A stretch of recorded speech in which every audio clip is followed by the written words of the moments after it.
مسلمان جو حضرت عمرو بن عبس رضی اللہ تعالیٰ عنہ ہے، ان کی زندگی کے مطابق حضور نے یہ جواب دیا اور ہمیں بھی یہ پیغام دیا کہ یاد رکھنا، تم اپنے کو مسلمان کہتے ہو، تم کہتے ہو ہم اسلام والے ہیں، تو اپنی زبان میں بھی کنٹرول کرنا، اچھی بات کہنا، کہیں ایسا نہ ہو کہ تمہاری زبان سے کسی کو تکلیف پہنچ جائے، کہیں ایسا نہ ہو کہ تمہاری زبان سے کوئی دشمنی پیدا ہو جائے، تمہاری زبان سے کسی کو تکلیف نہ ہو، تمہاری زبان کبھی گالی گلوچ نہ کہے، جب بھی تم کہو تو اچھی بات کہو، یہی اسلام۔ اسی لیے ایک حدیث میں حضور فرماتے ہیں کہ تم اپنی زبان کو کنٹرول کرو، اپنی زبان کی حفاظت کرو، کیونکہ جو انسان اپنی زبان کی حفاظت کرتا ہے تو میں محمد صلی اللہ علیہ وسلم ضمانت دیتا ہوں کہ اس کو میں جنت میں لے جاؤں گا۔ زبان کی حفاظت پر ضمانت جنت کی۔ سوچ لیجئے زبان کتنی ضروری ہے کہ اس سے بولی جائے تو اچھی بولی جائے، اس سے بولا جائے تو ایسی بات بتائی جائے جس سے کسی کو نقصان نہ ہو، فائدہ پہنچے۔ زبان سے بولو تو سچ بولو، جھوٹ نہ بولا جائے۔ آپ دیکھیں وَإِطْعَامُ الطَّعَامِ، لوگوں کو کھانا کھلائے، جو غریب ہے، جو مساکین ہیں، جو بھوکے پیاسے ہیں، ان تک کھانا پہنچاؤ، یہ بھی اسلام ہے۔ آپ غور کریں، آج یہ ماحول میں، نوجوان نسل میں ایک بات لوگوں میں پھیلائی جاتی ہے کہ آج ہم مسلمان ہیں تو ہمیں غلط نگاہوں سے دیکھا جاتا ہے، آج بحیثیت مسلمان ہمیں ذلیل و رسوا کیا جاتا ہے، آج ہم اسلام والے ہیں تو ہمیں نوکریاں نہیں ملتی، ہمیں جاب نہیں ملتی، ایجوکیشن کا معاملہ ہو، تجارت کا معاملہ ہو تو لوگ غلط نگاہوں سے دیکھتے ہیں، یہاں تک کہ جب وعدے کی بات آتی ہے تو لوگ یہ کہتے ہیں کہ مسلمان ہیں، مسلمانوں پر بھروسہ نہیں کیا جا سکتا۔ آج یہ ماحول پھیلایا جا رہا ہے اور اسی وجہ سے آج مسلمان پریشان نظر آ رہا ہے۔ آپ غور کریں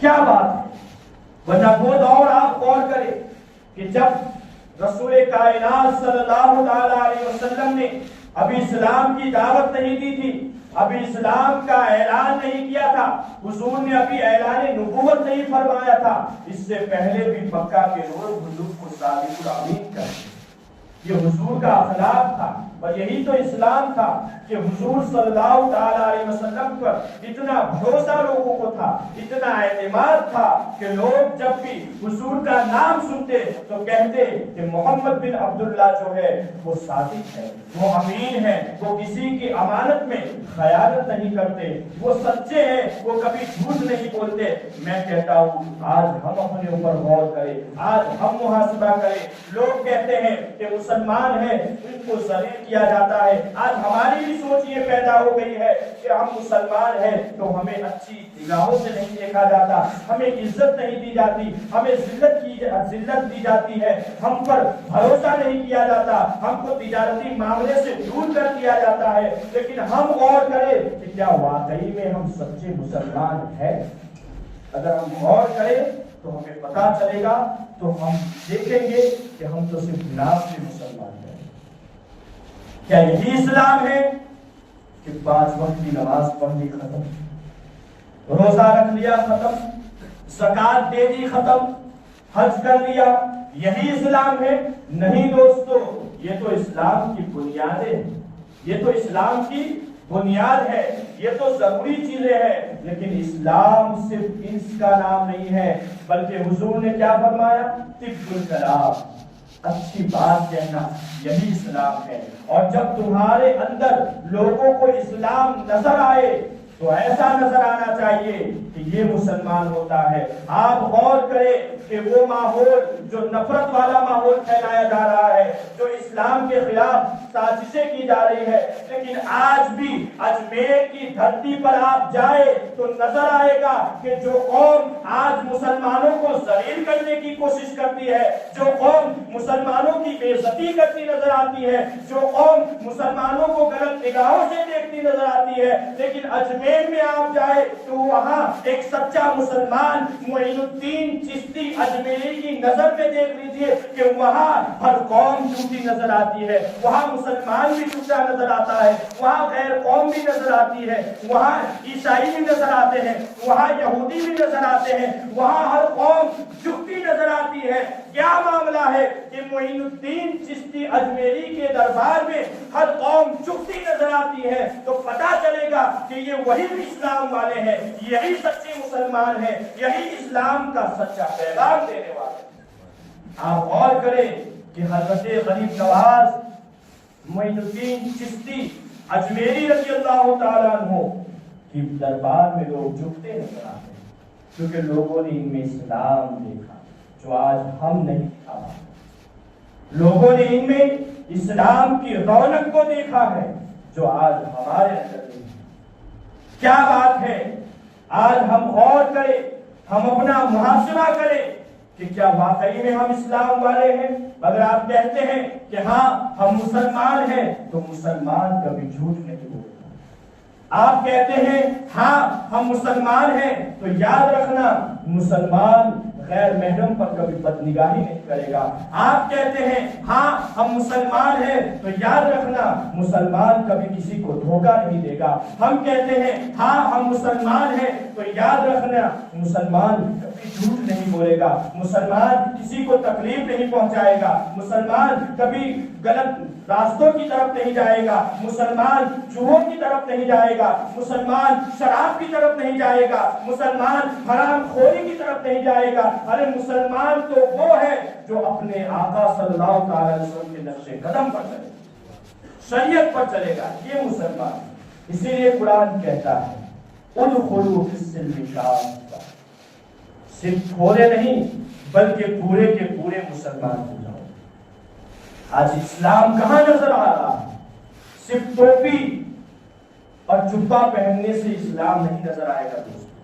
ہمارا دل بھی اسلام والا ہو، ہماری آنکھیں بھی اسلام والی ہو، ہماری زبان بھی اسلام والی ہو، ہمارے گھر میں بھی اسلام نظر آئے، ہمارے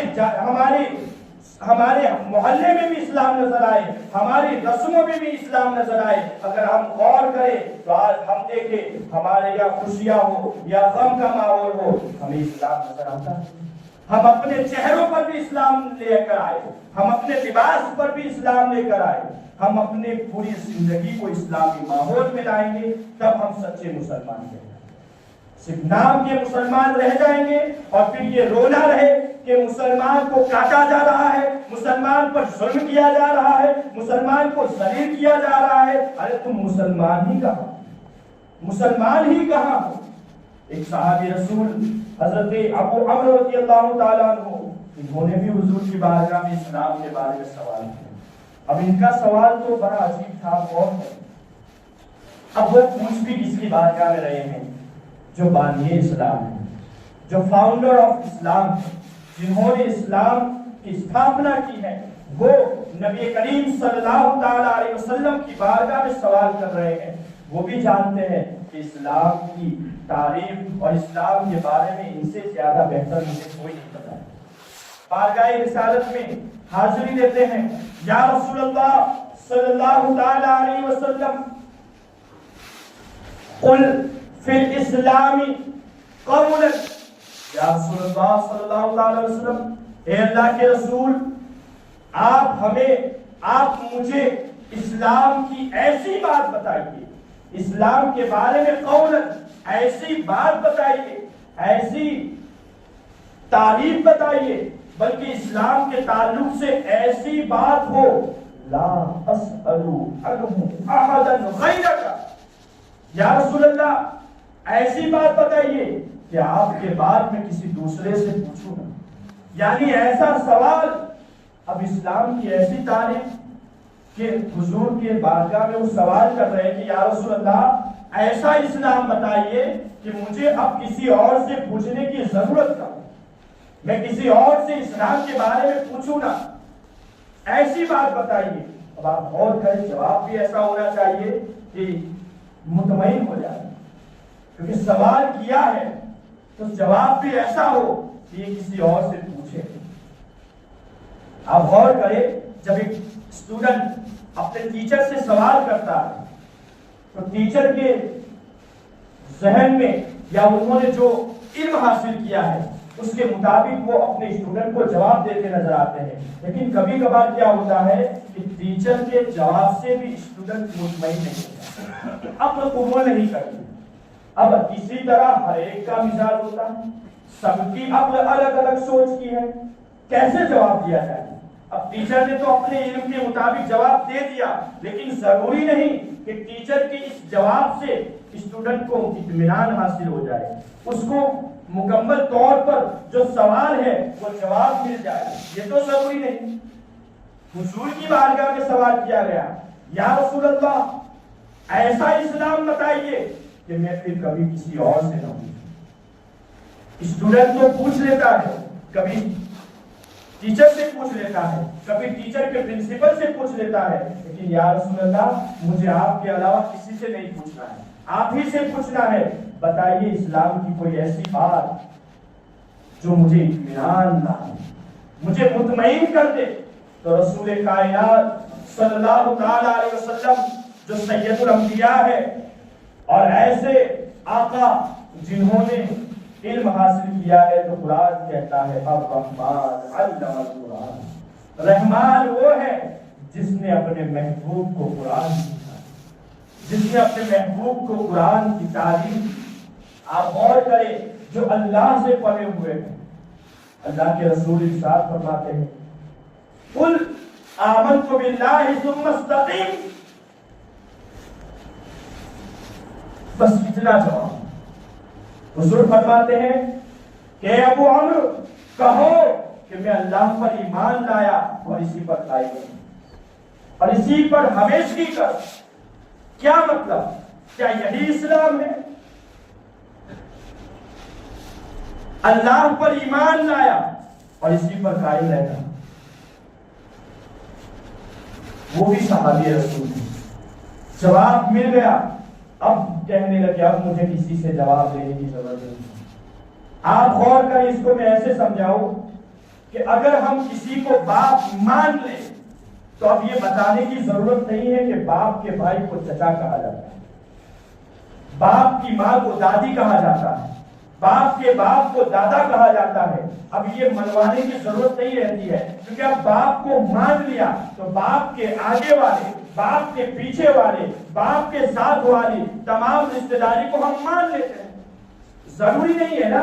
تو یہی چیز ہے کہ جب تم نے اللہ پر ایمان رکھ لیا کہ اللہ ایک ہے، اللہ ہمارا مالک ہے، تو اب اللہ کے نبیوں پر بھی ایمان ہو گیا، اللہ کے فرشتوں پر بھی ایمان آ گیا، اللہ کے احکام کو بھی ماننا آ گیا، اللہ کے فرامین کو بھی ماننا آ گیا۔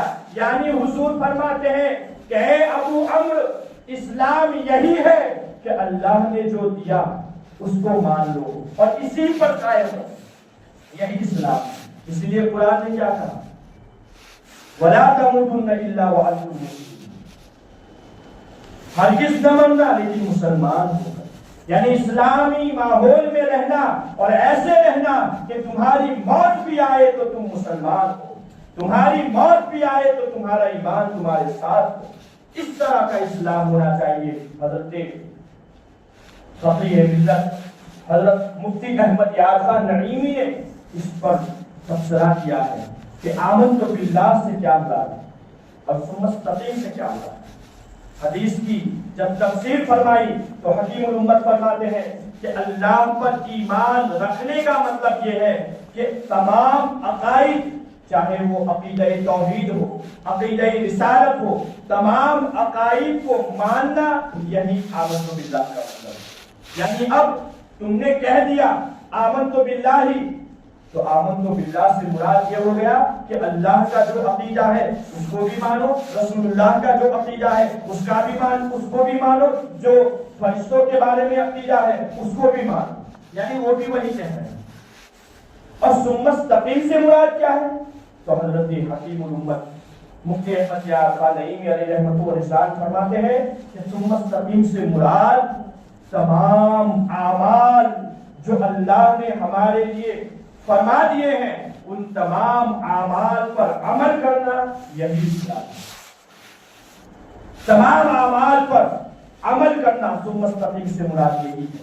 یعنی جب اللہ نے حکم دے دیا اقیم الصلاۃ نماز قائم کرو تو نماز صرف ایک بار یا جمعہ کے دن یا عید کے دن یا صرف رمضان میں پڑھنا نہیں ہے.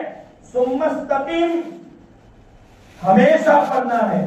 جب تک زندگی ہے تب تک نماز پڑھو. 5 وقت کی نماز پڑھتے رہو. اللہ نے حکم دے دیا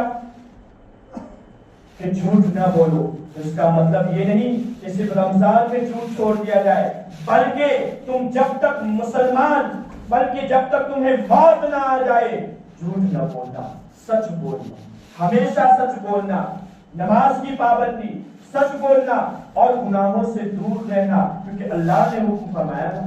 تو یہ بھی تو ایک عمل ہے. اسی کو ثم استقیم کہتے ہیں. اگر اس حدیث پاک کو اور کھولا جائے دوستو تو زندگی چلی جائے گی، لیکن اس حدیث کی تفسیر بڑھتی جائے گی. پتہ کیا چلا اسلام کیا ہے؟ اسلام صرف نماز پڑھنا نہیں ہے، اسلام صرف روزہ رکھنا نہیں ہے، بلکہ نماز کے ساتھ زبان کا بھی صحیح ہونا ہے، دل کا بھی صحیح ہونا ہے. ورنہ آپ غور کرے بہت سے ایسے ہیں جو نمازیں پڑھتے ہیں لیکن لوگوں کو دھوکہ بھی دیتے ہیں، لوگوں کو تکلیف بھی پہنچاتے ہیں، اپنی تجارتی کاموں میں لوگوں کو دھوکہ دے کر حرام کمائی بھی کرتے ہیں. تو وہ مسلمان نہیں. ایسے کوئی اسلام والا نہیں کہا جاتا. یہ اسلام ہے ہی نہیں. پھر رویا جائے کہ ہم مسلمانوں پر ظلم و ستم ہو رہا ہے تو ہم خود غور کریں کہ کیا ہم واقعی میں سچے مسلمان؟ ارے سچے مسلمان تو غریب نواز کی ذات ہے. کیا آج بھی اس ماحول میں غریب نواز کے دربار میں ہر کوئی نظر آتا ہے؟ زیادہ دور جانے کی ضرورت نہیں ہے. ان آستانوں کو دیکھ لیجیے آپ. حضرت بابا ریحان، حضرت بابا ایدروس، بابا رستم اور ہمارے ارد گرد ان آستانوں کو دیکھ لیجئے. یہی سچے مسلمان ہیں کہ آج ان کے دربار میں بھی صرف مسلمان نہیں بلکہ دوسری قومیں بھی جھکتی نظر آتی ہیں، کیونکہ یہی اسلام والے تھے، یہی مسلمان تھے. ہمیں بھی سچا مسلمان بننے کی ضرورت ہے. صرف نام کا مسلمان نہیں ہے دوستو. آج ہم صرف نام کے مسلمان رہ رہے ہیں. صرف کلمہ پڑھ لیا اور اسلامی جو چیزیں ہیں وہ اپنا مسلمان ہے.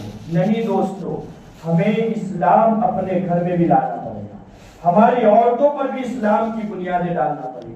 ہماری اولادوں کو بھی اسلامی ماحول میں رکھنا پڑے گا. تب ہم سچے مسلمان ہو جائیں گے. ہمارے چہروں پر بھی مسلمانی چہرہ دیکھنا نظر آنا چاہیے. ہمارے لباس میں بھی اسلامی لباس ہونا چاہیے. ہماری بولی میں بھی اسلامی بولی ہونی چاہیے. ہمارے کردار میں بھی اسلامی کردار ہونا چاہیے. تب جا کے ہم مسلمان ہوں گے. اسی کو قرآن کہتا ہے ادخلوا فی السلم کافہ، پورے کے پورے مسلمان ہو جاؤ. تو جب پورے کے پورے مسلمان ہو جاؤ گے تو چاہے جیسا ماحول ہو جائے گا، چاہے جیسی سازشیں ہو جائے گی، چاہے جیسی نفرتوں کا بازار گرم ہوگا، لوگ تمہارے قدموں میں جھکتے نظر آئیں گے. جیسے آج لوگ غریب نواز کی بارگاہ میں جھکتے نظر آتے ہیں، ویسے آج تم اگر سچے مسلمان ہو گئے تو وقت کا بادشاہ پرتھوی راج چوہان بھی غریب نواز کی جوتیوں کے سامنے جھکتا نظر آئے. آپ غور کر لیجیے. اس لیے زیادہ دور نہیں بلکہ ہمیں اپنا ہی اسلام مکمل طور پر اپنانے کی ضرورت ہے. ہمیں پورے مسلمان بننا ہے. سب سے پہلے ہمیں نماز کی پابندی کرنا ہے، ہمیں بھائی چارہ لانا ہے، ہمیں ایک دوسرے سے محبت کرنا ہے، ہمیں اتحاد لانا ہے. دوستو یہ نماز کے پیغام بھی ہمیں یہی دیتے ہیں. آپ غور کریے، نماز پڑھ رہے ہیں. انشاءاللہ اس ٹاپک کو آگے اگلی جمعہ میں بیان کیا جائے گا. تب تک کے لیے جزاک اللہ خیر. السلام علیکم ورحمۃ اللہ وبرکاتہ. وآخر دعوانا الحمدللہ رب العالمین.